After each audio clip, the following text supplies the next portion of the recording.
ከምንም በላይ ደግሞ ሐላልን የሚከስብ ሰው ዱዓውን አላህ ይቀበለዋል። ስለዚህ ሐላል ከስብ ላይ ልዩ ጉጉት ማድረግ ያስፈልጋል። ልክ ዑለሞች እንዳሉት ሐላልን ከስብ የሚበላን ሰው ከምንም በላይ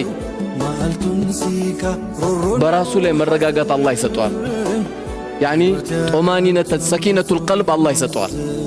ይረጋጋል። ሁሌ የተረጋጋ ሰው ነው።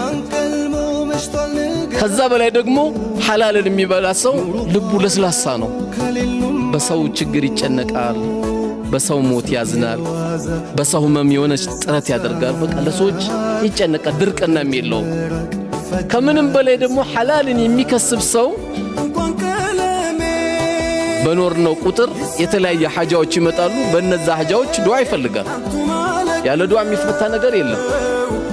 ዱዓውን አላህ ሙስተጃብ ያደርግለታል። አንዴ ቃል ሞላ ማሁን ቢያስ